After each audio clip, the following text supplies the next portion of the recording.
шинжлэх ухааны дэвшил гэж байгаа юм. Энэ бол дэвшил нь бол дэвшил. Дэвшилтэй бол хар машины чинь хүн зохиосон байдаг. Хүн л зохиод. Хар машиныг бол манайхан зохиогүй, хар машины програмыг бол манайхан өөрсдөө зохиож байгаа. Програмд бол ноо байна гэж бид эсэргүүцэж байгаа учраас. Хар машинаар тоолохыг эсэргүүцээд дүр тоолохгүй гэж байгаа биш. Намынхан чинь. Тоолъё. Ганцхан дараа нь хяналтын тоолго хийе. Тэрүүний хуулинд оруулах шийдгэж энэ хуулинд өөрчлөлт оруулах гэдэг байгаа шүү дээ. Тэгэд ардсан ягаад хяналтын тоолгоноос айгаад байгааг л учраас болохгүй бид нар ингэж сууж ингэж өмсөж байгаагийн гол шалтгаан бол энэ байна.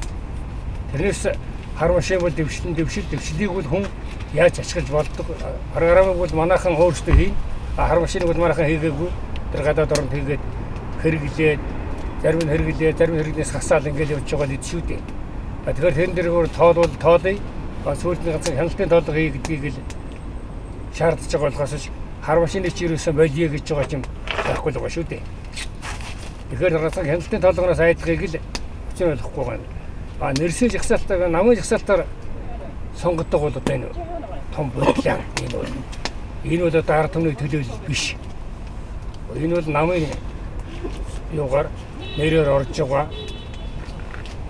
Одоо ерөөсөө багаад энд чинь нэр хүнтэй бартсан. Одоо би энэ ард түмний санал авахгүй нэ гэсэн усуудаа өгчүүдээ одоо тавьж шүү дээ. Одоо ард түмний орц усуудыг харахад бол намын жагсаалтаар орсон усууд бол одоо ард түмнээс санал авахгүй усуудад ороод байна шүү дээ.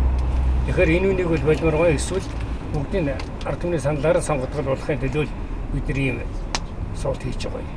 Тэгээ ийм юм хэлмээр байна шүү дээ. За миний хувьд бол энэ хүний хэрэглээд хайчихсан хэрэггүй болчихсон гэдэг одоо юм ин өөртөө ингэ ямар үнээр яаж авч ирсэн байгаа тэрийг авчираад ингээ өөртөө хэрэглээд байна гэдэг надад юу таарах. Өөрөөр хэлбэл Америк нэгдсэн улс чинь хэрэглээд конгрессоор за энэ хар машиныг одоо бид нар хэрэглэхгүй энэ булхаатай болдгон байныг хайцсан юм. Энэ ямар мөнгөөр яаж авчираад одоо Монгол улсад ингээ ашиглаад байгаа юм гэсэн таарах. Ийм л санал өөр юм. За миний хувьд бол яг зөв сонголт гэдэг дээр тогтоод ингээд явагдсан. Яагаад л өөр юм олж ийн гэдэг чинь санагдав. Яг энэ сая ахидлаа хяналтын тооллого гэдэг юм чинь яг жинхэнэ төргийн шуурхай нээлттэй ил тод гарч ирэх хэрэгтэй. Энийг дандаа далдуур явуулж байгаа учраас ийм юу гараад байна. Тийм учраас юусе ил тодор амар л өөргүйгээр булхаагүйгээр юу хийж байгаа. 2000 он 2004 он тий. Тэд чинь гар тооллогоор явуулаад ил тод ингээд юу яагаад бодж л байсан.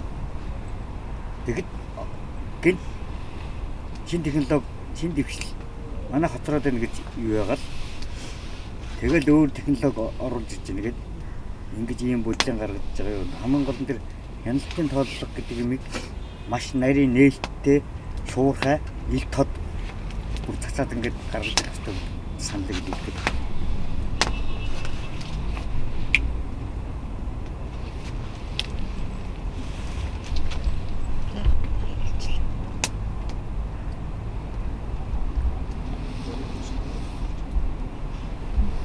Зурж байгаа авчихсан үү те.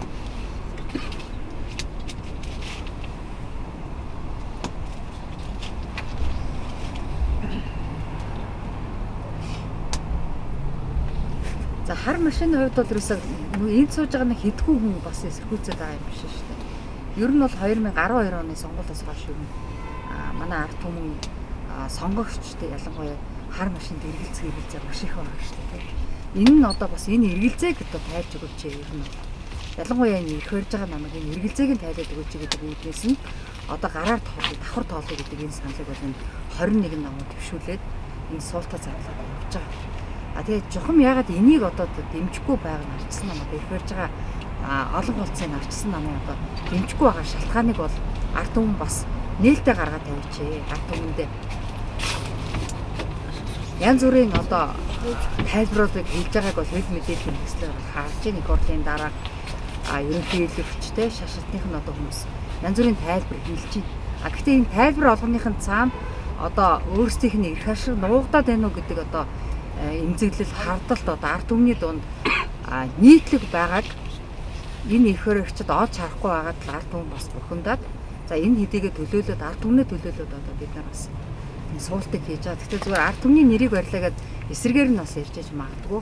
А яг одоо их баригчд маань ард түмнийхээ дунд гараад бас сонсоод яваач. Үнэхээр өөрөөсөө энэ ордон дотроо суугаад ард түмэн юу бодоод байна? Юу одоо бас ямар одоо асуудал дээр санал төвшүүлээд байгааг өөрөөсөө бол харахгүй. Хэдхэн одоо хүн хэвлэл мэдээллийн хэрэгслээр гарсан өөрсдийнхөө талд үлдчихэж байгаа энэ хэвлэл мэдээллийн хэрэгслээр гарч байгаа мэдээллээрээ л өөрсдөө одоо ийм яцаагаад байна гэж харж байгаа. Ийм учраас бид одоо бас энэ суултыг дэмжиж одоо энэ байгаамаа.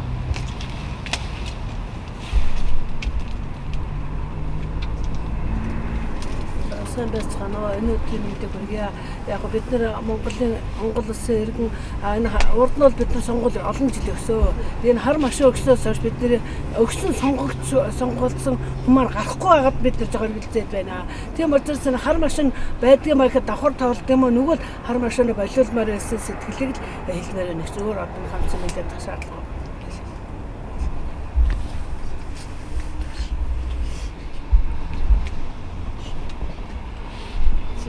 Чи намайг хараа. Яг энэ манай далбаан дээр аваад хэрэггүй байна. Яг үгүй чи манай юм биш үү? Натха.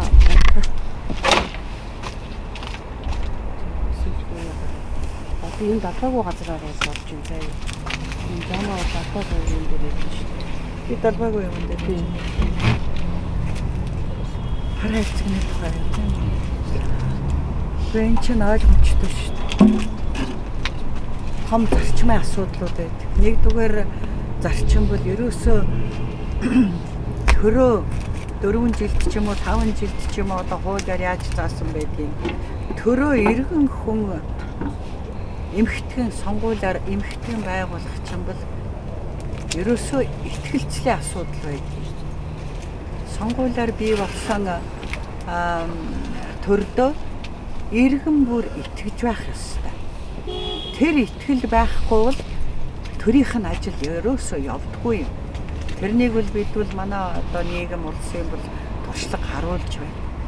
Тэгээд ч одоо дэлхийд бол 206 улс орн гэж байдаг гэж ярьдаг юм шүү дээ.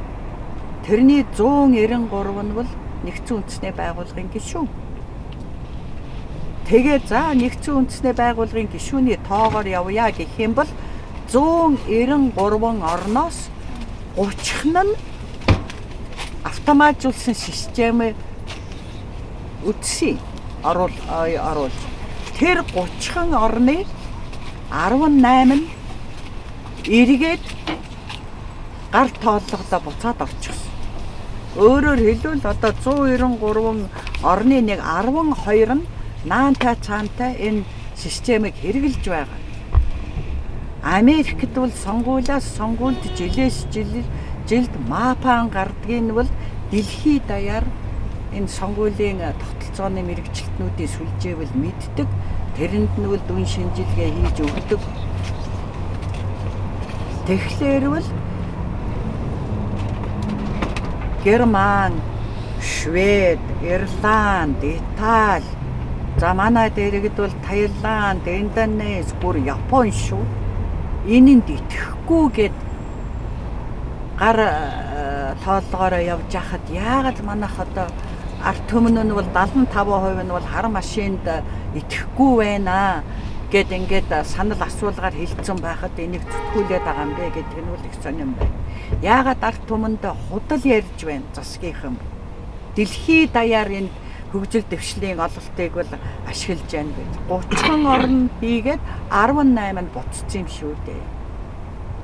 Яагаад буцсан бэ гэвэл итгэлцэл байхгүй байна. Дээрээс нь бол ил тодын зарчим санал тоолгын зөрчиж байна гэл 2009 онд Германы дээд шүүх нь шийдвэр гаргаад хуулиар энэ машины чинь хориглосон байна. Манайд бол ямар болсон бэ гэвэл байдлыг одоо хүртэл мэдж байгаа.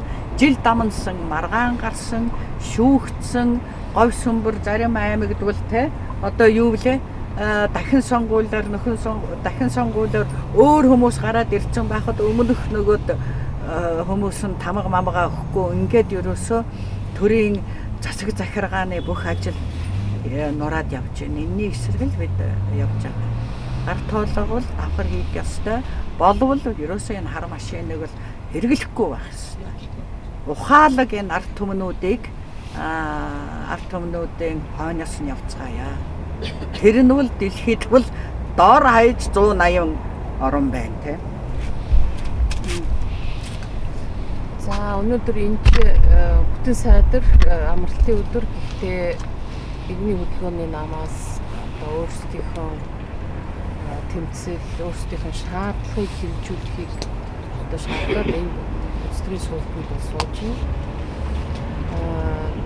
Стресс суултын учир шалтгааныг бол одоо иргэд бол мэдж байгаа бох. Тэр нь юу гэхээр зэрэг сонгуулийн хуулинд оруулах ёстой гэж үзсэн нааштай 8 өөрчлөлтийн тухай энэ асуудал бол Монгол бүртгэлтэй 21 нам 5 өдөр ажлын хуралдаан хийгээд ажиллаад тэгээд энэ нааштай 8 өөрчлөлтийг оруулах тухай асуудлыг улсын хурлд гаргаад улсын хурлын гишүүнээр өргөн бариулаад ингээд одоо 2 сар дараа болж штеп. Тэгээд энэ хугацаанд бол эрх баригчид бол энэ одоо Монгол улс бүртгэлтэй 21 намын энэ шаардлагыг бол хүлээж авах ямар ч одоо шинж төрх үзүүлэхгүй байна л да. За ялангуяа сонгуулийн хуулинд оруулж байгаа тэр сонгуулийн одоо санал тоолдог хар машины асуудал бол маш их мафиан бүлээнээр дэлхийн олон улс оронд бол тарьж исэн түүхийг бол бид манай иргэд бол бүгдээрээ мэдсэн байна. Ялангуяа сүүлд одоо интернетээр явж байгаа, фэйсбүүк дээр явж байгаа тэр арчлыг хакердах гэсэн баримтат кино байна. Тэр киног үзсэн маш олон одоо 100 хүн байгаа гэж би бодож байгаа. За би л ихэд лав 4-5 уулаа тэр арчлыг хакердсан гэсэн энэ одоо баримттай киног бол олон нийтэд тараасан өөрөө ч бол бүр эхнээс нь дууссан үзсэн. Яаж энэ саналыг өөрчдөг, яаж хулгай хийдэг, яаж тоог өөрчилдөг энэ бүхнийг бол нүдэрээ харсан. Жишээлбэл одоо Луиса гэдэг хүн дээр санал өгч байхад бүр өөр одоо хинч нэг хүн дээр саналыг тоолж авч чишээд тэр саналын хар машинаар. Тэгэхээр ер нь бол зүгээр энэ дашрын төлөхөд Монгол улсын үндсэн хуулийн 19 төр зүйл байт юм л та. Монголын улс төр Монголын одоо хүн бүрийн улс төрийн эдийн засгийн нийгэм соёлын эрх хэрэгчлөөг ханган баталгаажуулахыг бол төр ард түмнийхээ өмнө хариуцнаа гэдэг ингээд бичсэн байж байна. Гэтэл өнөөдөр сонгох эрхийн төлөө тэмцэж байгаа улс төрийн одоо дэд шүхд бүртгэлтэй улс төрийн намууд дээрээс нь иргэдийн энэ тэмцлийг энэ төр хүлээж авахгүй улам бада харин бүр эсэргүүцэх шинжтэй ямар нэгэн байдлаар одоо хууль зүйн хүрээнд наймаалцах шинжтэй ийм үйл ажиллагаануудыг хийгээд байгаа нь үнэхээр с ิจ гтэй санагдаж байна. Үнэхээр жигшмээр санагдаж байна. Үнэхээр одоо бүр би бол 1990 оны арчлалын одоо төлөө тэмцэжсэн нөгөө алтан хараацай нарынхан нэг нь л. Гэтэ би ийм арчлалын төлөө явсан гэдэгт үнэхээр гутларч байна. Тийм ч учраас бол би одоо энэ улс төрийн суултанд нэгдээд ер нь бол өөрийнхөө иргэний үүргээ гэж үзээд энийг бол би улс төрийн үүрэг гэж үзэж байна. Улс төрийнхөө үүргийг хэрэгжүүлээ сууж байна гэж ингэж үзэж байна.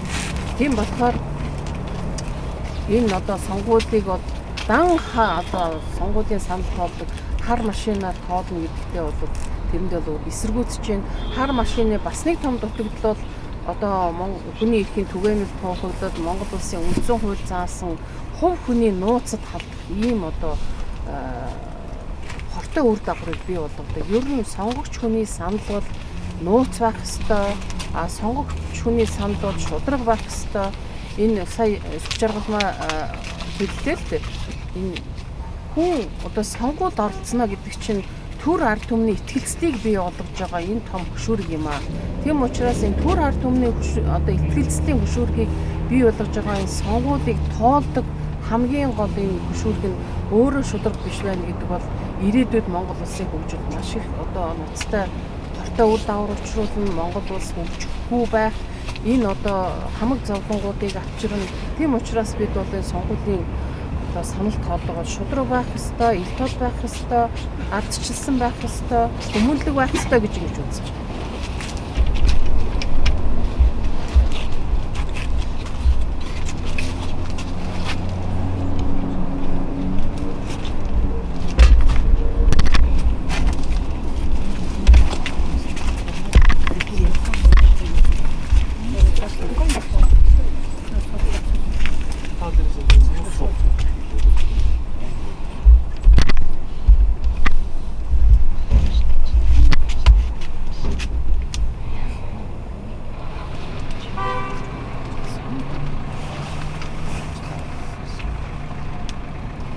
хамгийн харамсалтай хүмүүс